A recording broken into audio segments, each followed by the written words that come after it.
Começa agora mais um programa Hora Extra e nesta edição você vai saber o que aprendemos e o que precisamos ainda aprender sobre liderança remota em mais de um ano de home office. Confira no quadro Reinvenção na Pandemia o que a Amália e a Heloíse fizeram para sobreviver à crise sanitária.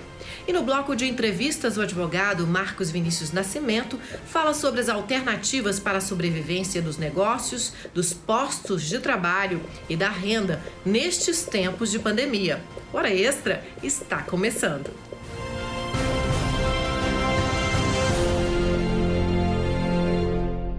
Liderar equipes em home office não é tarefa fácil. Como fazer, por exemplo, para motivar e engajar as pessoas, promover a interação e controlar a produtividade? Veja na matéria a seguir. Um líder longe de sua equipe. Assim tem sido a realidade do secretário-geral de Governança e Estratégia do TRT-18, Robinaldo José Santos Alves. Ele lidera uma equipe de 22 pessoas e, desde o início da pandemia, vive o desafio de executar atividades com praticamente toda a equipe trabalhando em home office o tempo todo. O maior desafio realmente é conseguir gerenciar as demandas, né, que elas não, na nossa situação aqui, elas não acabaram, elas não foram represadas, elas continuam da mesma forma que a gente trabalhava antes da pandemia e com a equipe distante, né? E aí a gente sente falta do contato pessoal, né, onde é um contato que muitas vezes a gente resolve as questões, os problemas ali na hora e às vezes a gente tem que utilizar de ferramentas e por várias razões a gente não encontra essa disponibilidade quando a gente precisa, mas a gente tem tentado contornar isso da melhor maneira possível. Além da estranheza que um ambiente de trabalho assim vazio provoca, a falta de reuniões presenciais também faz muita diferença. Para um bom líder, aquele olho no olho é essencial.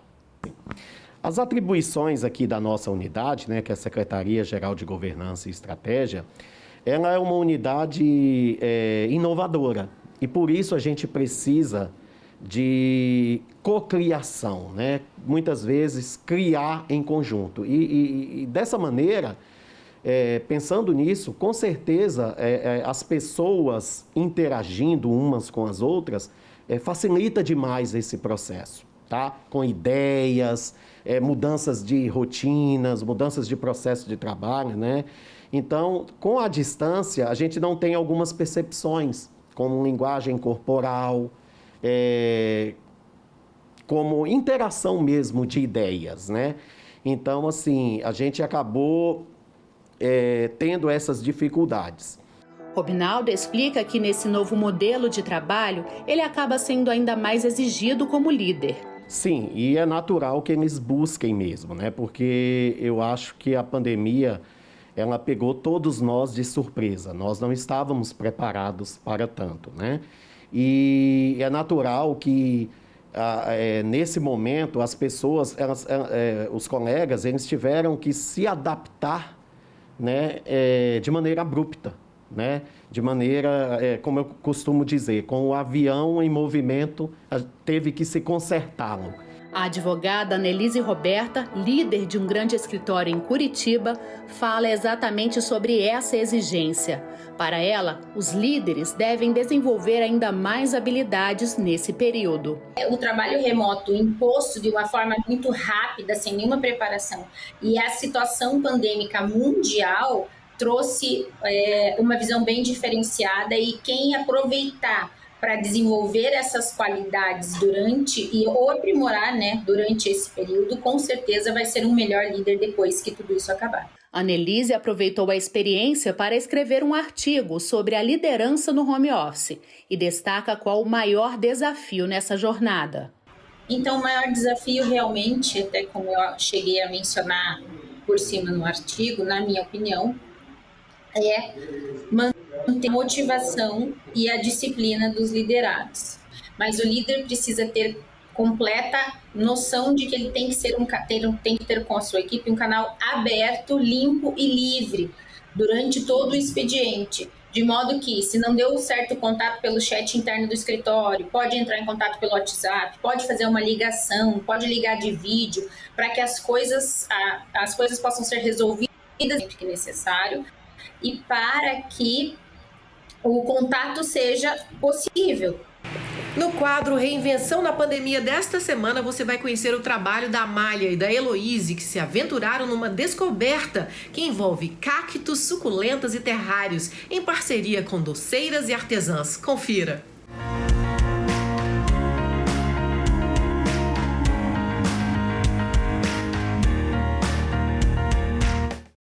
Se divertindo e trabalhando ao mesmo tempo. Assim, a psicóloga Amália se sente quando está montando os terrários e arranjos de cactos e suculentas. A atividade passou a fazer parte da vida dela em 2020, quando, após 20 anos de trabalho em uma mesma organização, ela foi demitida. Eu sempre gostei muito de planta e eu sempre tinha esse projeto, eu pensava, um dia eu vou montar isso, né? Só que ele veio mais cedo do que eu imaginava. Eu trabalhava, saí do trabalho, né? E logo imediato eu já pensei, vou pôr meu projeto em prática. E foi muito rápido. Eu saí do trabalho em maio, final de maio, mesmo em junho, eu já estava fazendo curso, capacitando, né?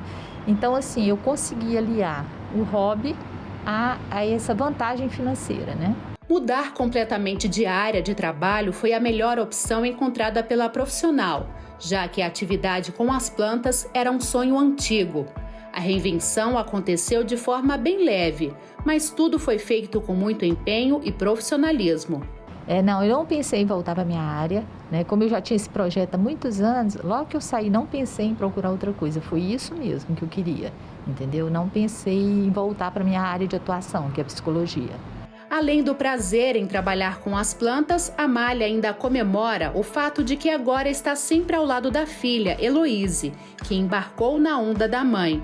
As duas, agora empreendedoras, dividem as tarefas e o negócio está indo muito bem, vencendo desafios.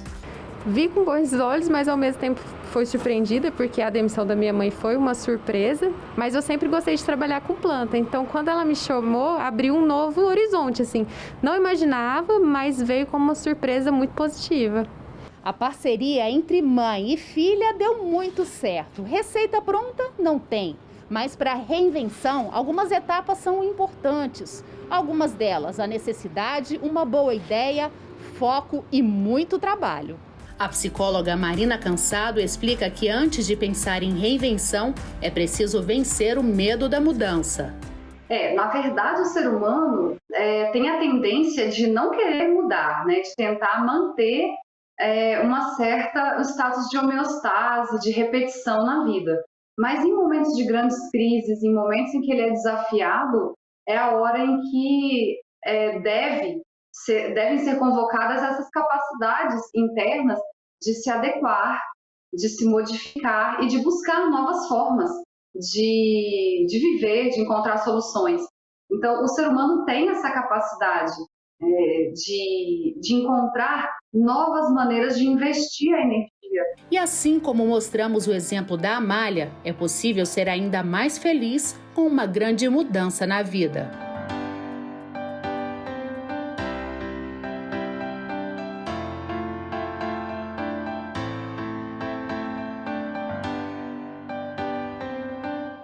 No próximo bloco, o advogado Marcos Vinícius Nascimento fala sobre as alternativas para a sobrevivência dos negócios, dos postos de trabalho e da renda nestes tempos de pandemia. Voltamos já!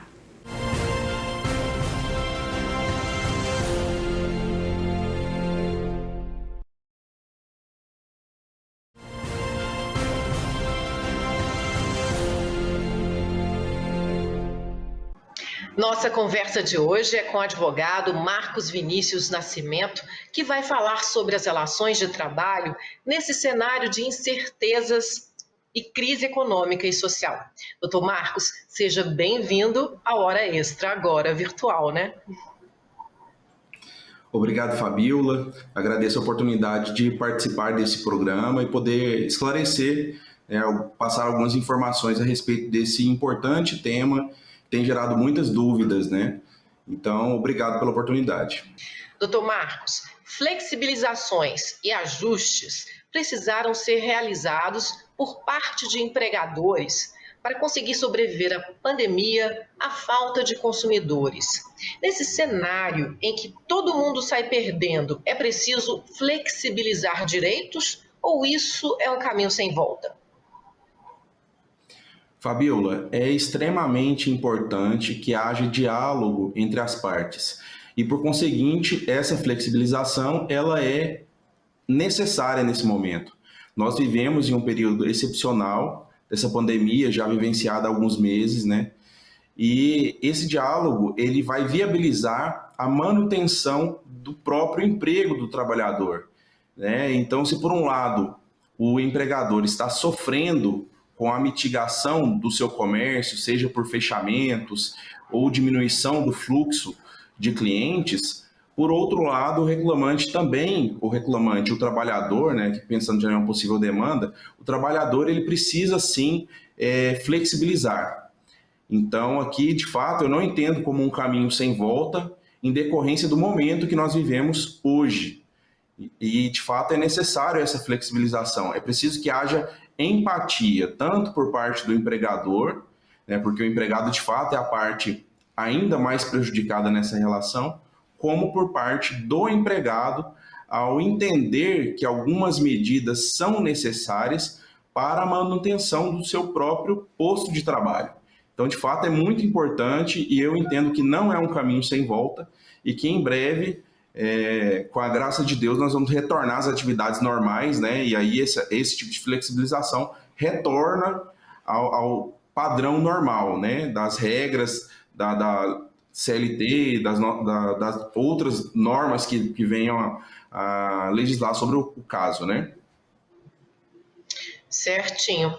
Doutor Marcos, há empresários que recorrem a alternativas que não a demissão.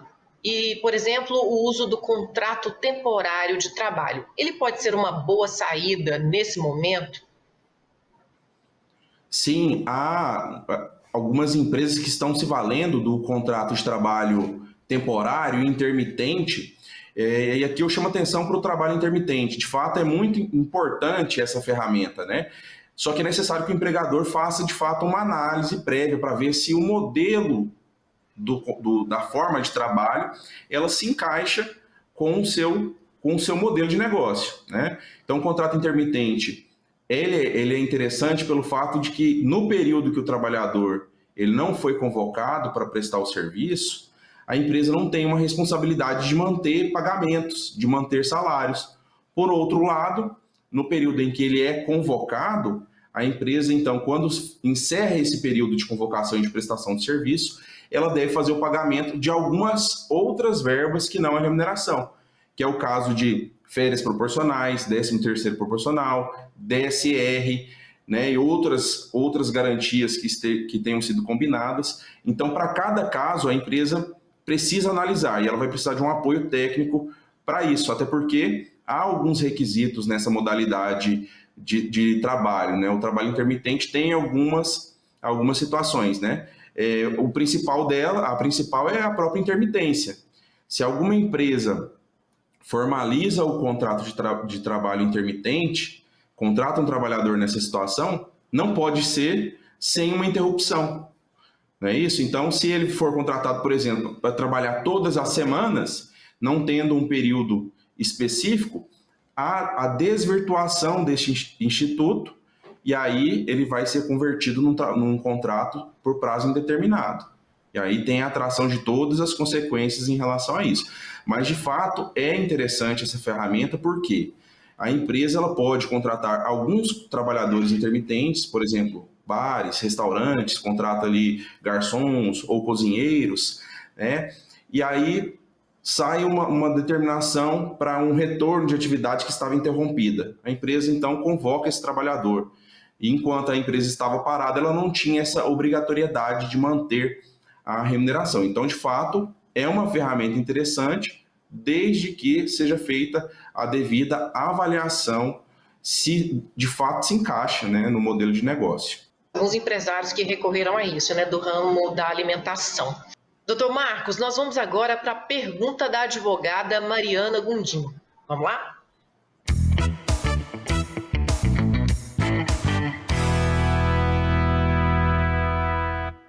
Olá, Dr. Marcos. Eu gostaria de saber se o senhor acredita que neste momento que nós estamos vivendo, os sindicatos, tanto o patronal como o do empregado, poderiam se fortalecer? Eles poderiam encontrar uma solução para as relações de trabalho que estão sendo prejudicadas durante a pandemia?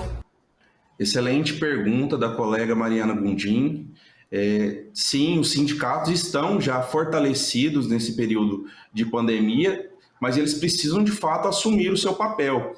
Porque nessa situação de extrema insegurança, principalmente para o empregador, é muito necessária a participação do sindicato. Por quê? Nós não temos aqui legislação vigente que venha amparar o empregador nessa situação excepcional. Então, alguns acordos individuais que o empregador firme com o seu empregado, ele não vai ter o amparo da CLT, o amparo legal, mas com o fortalecimento dos sindicatos, do papel do sindicato com a própria reforma trabalhista, se a negociação ocorrer com a participação do sindicato, ela então tem uma validade e uma força muito maior. Então traz uma segurança muito grande para os empregadores e também para os empregados, porque estão representados pelo sindicato de sua categoria, que vai de fato olhar pelos aspectos então atinentes aos trabalhadores, né? Então, de fato, o papel do sindicato é de extrema importância. E aqui eu já resumo que o caminho mais seguro, os caminhos mais seguros para o empregador seguir nesse momento é, de fato, com a intervenção dos sindicatos. E muitos deles já chamaram essa responsabilidade para si e já fizeram, inclusive, negociações coletivas, acordos coletivos, emergenciais, visando tutelar, né, medidas e caminhos possíveis para os empregadores. E as empresas já estão utilizando, inclusive, algumas dessas situações. Certinho. Doutor Marcos, nós vamos agora para um rápido intervalo. Hoje estamos conversando com o advogado Marcos Vinícius Nascimento sobre as alternativas para a sobrevivência dos negócios, dos postos de trabalho e da renda nesses tempos de pandemia. Não saia daí, voltamos já.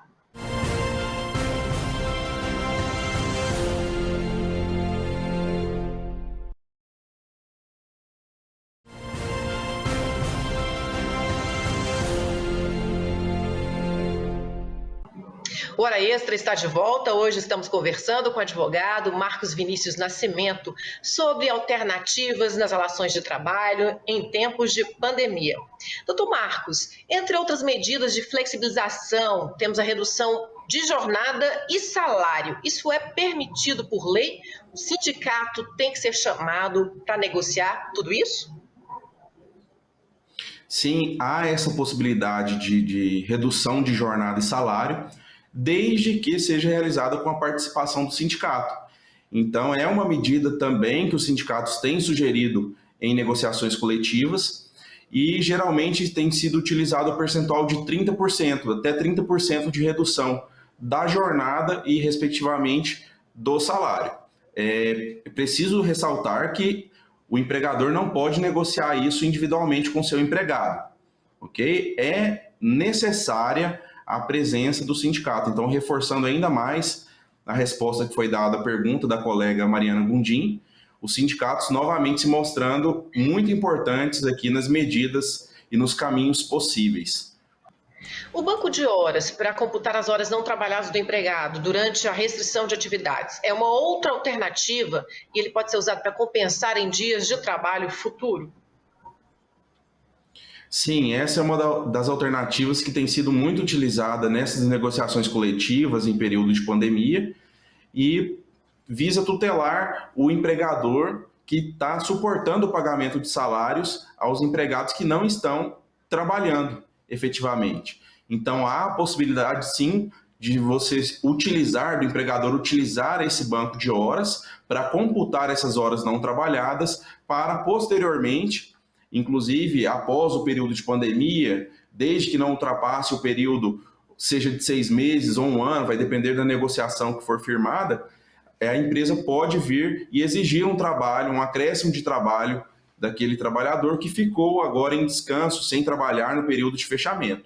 Então, a empresa ela vai poder exigir esse trabalho lá na frente, utilizando esse banco de horas, desde que não ultrapasse o limite legal. Então, serão aí 2 horas diárias, né, atingindo aí o limite máximo permitido. Uma curiosidade, né, e um ponto de cautela é justamente a quantidade de dias que serão necessários para o empregado computar e trabalhar, né, zerar esse banco de horas negativo. Porque tendo essa limitação diária, e a depender do período que ficar fechado o comércio por essas determinações do governo, né, ou das prefeituras em si, então o empregado terá um saldo muito elevado de horas para compensar.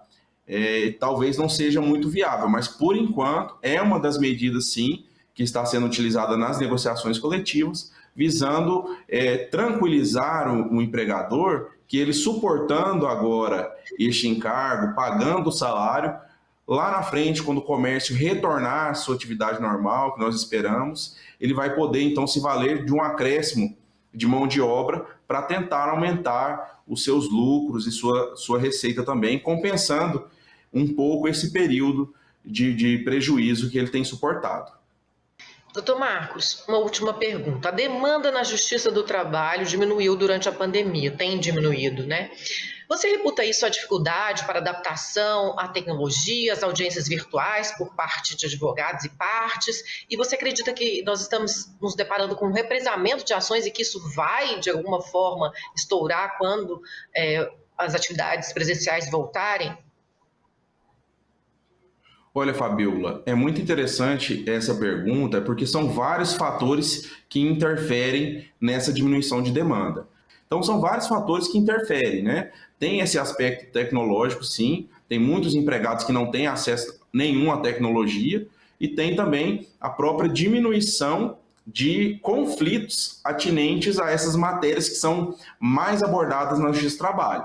Por um outro lado, as matérias que são afetas ao sistema de trabalho durante a pandemia, tem subido o número de causas, de reclamações. Só que não se compara àquela massa de reclamações, os pontos que são mais discutidos, né? Em relação ao represamento de ações. De fato, quando as atividades retornarem à normalidade, haverá sim um acréscimo. Seja porque algumas empresas, e muitas delas, fecharam as portas, né? Então, um trabalhador, ele se viu, teve o seu contrato rescindido, as empresas podem ser que não tinham um caixa para poder fazer o pagamento de verbas rescisórias, por exemplo, e esse empregador, então, vai procurar um advogado ou o próprio judiciário para poder reclamar esses direitos básicos, né? Além disso, a quantidade de situações que foram alternando durante o período de pandemia, seja até pela quantidade de medidas provisórias que foram editadas, a quantidade de acordos coletivos que foram feitos mediante sindicato, acordos individuais, isso tudo vai desaguar no judiciário para avaliar a legalidade, se há abuso, se há algum ponto de exploração. Então, assim, de fato, a demanda tende a aumentar consideravelmente com o retorno das atividades. Esse é o que eu entendo que tem ocorrido no judiciário, não só aqui no nosso regional, mas a nível nacional. Ok, doutor Marcos, muito obrigada pela entrevista aqui hoje, pelos importantes esclarecimentos sobre esse assunto também tão importante. Obrigado, Fabiola. Agradeço a oportunidade de participar desse programa que tem sido tão importante, levando informação, né, à audiência, e me coloco aqui à disposição. Sempre que houver alguma outra dúvida, nós estamos aqui disponíveis para poder auxiliar. Ok, muito obrigada, doutor Marcos. Hoje conversamos com o advogado Marcos Vinícius Nascimento sobre as relações de trabalho durante a pandemia e os desafios, né, que estão por vir. Obrigada por sua atenção e não deixe de acompanhar mais notícias da Justiça do Trabalho pelo portal, pela rádio web, pelas redes sociais. Esta entrevista você também pode acompanhar pelo canal do TRT no YouTube. Até a próxima semana.